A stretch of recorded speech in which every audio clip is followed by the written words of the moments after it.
Le G20 s'ouvre aujourd'hui au Brésil. Bruno Le Maire, le ministre de l'économie, va y représenter la France avant une visite d'Emmanuel Macron fin mars à Brasilia. Au menu de ce déplacement du chef de l'État, la question de l'accord commercial entre l'Union européenne et le marché sud-américain. Paris y est opposé, mais il n'a pas pour autant été enterré. D'ailleurs, 2 autres accords de libre-échange avec le Kenya et le Chili doivent être votés demain par les eurodéputés. Oui, des accords qui font pourtant partie des revendications des agriculteurs. Oui, partout en Europe, le monde paysan y voit une concurrence déloyale qui tire les prix vers le bas.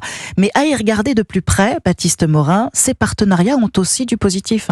Si l'Union européenne signe des accords de libre-échange, c'est parce que les 27 y ont intérêt. En 2022, la somme des échanges passés à travers les différents accords en vigueur a dépassé les 2000 milliards d'euros, du jamais vu. Le bilan est positif, notamment pour la France, souligne Éric Dor, directeur des études économiques à l'IESEG. Il y a toujours des gagnants et des perdants. Un accord de libre-échange, il est dit bénéfique lorsque les gains des gagnants dépassent largement les pertes des perdants. Jusqu'à présent, en matière agroalimentaire, ça a plutôt été le cas pour la France. Un cas d'école, le CETA, l'accord de libre-échange avec le Canada, appliqué à 90% depuis 2017, il a permis une nette augmentation des exportations françaises de vin, mais aussi de fromage et de céréales. Au total, on a augmenté largement le surplus commercial agroalimentaire avec le Canada. À l'époque, les opposants alertaient sur une menace imminente, le déferlement de viande bovine canadienne une fois l'accord signé.